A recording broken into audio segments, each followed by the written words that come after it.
ఎంతటి కష్టాన్నైనా భరించు, ఎంతటి బాధనైనా భరించు, కానీ విలువీయని బంధాల వైపు, చులకనగా చూసే బంధాల వైపు కన్నెత్తైనా చూడకు. మనం ఒకరికి నచ్చాలని రూలేం లేదు, నచ్చకపోయినా నష్టమేమీ లేదు. మన సెల్ఫ్ రెస్పెక్ట్ని చంపుకొని బతకాల్సిన అవసరం అంతకన్నా లేదు.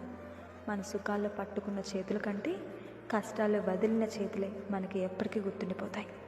ఎప్పుడైనా నువ్వు దేవుడా కష్టాలు రానివ్వకు అని ప్రార్థించుకో. కష్టాలను ఎదుర్కొనే ధైర్యం నాకు ఇవ్వు అని కోరుకో. అర్థమవుతుందా? ఎంతటి కష్టాన్నైనా భరించు, ఎంతటి బాధనైనా భరించు, కానీ విలువీయని బంధాల వైపు, చులకనగా చూసే బంధాల వైపు కన్నెత్తైనా చూడకు. మనం ఒకరికి నచ్చాలని రూలేం లేదు, నచ్చకపోయినా నష్టమేమీ లేదు. మన సెల్ఫ్ రెస్పెక్ట్ని చంపుకొని బతకాల్సిన అవసరం అంతకన్నా లేదు.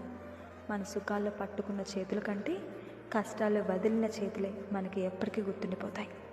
ఎప్పుడైనా నువ్వు దేవుడా కష్టాలు రానివ్వకు అని ప్రార్థించుకో. కష్టాలను ఎదుర్కొనే ధైర్యం నాకు ఇవ్వు అని కోరుకో. అర్థమవుతుందా? ఎంతటి కష్టాన్నైనా భరించు, ఎంతటి బాధనైనా భరించు, కానీ విలువీయని బంధాల వైపు, చులకనగా చూసే బంధాల వైపు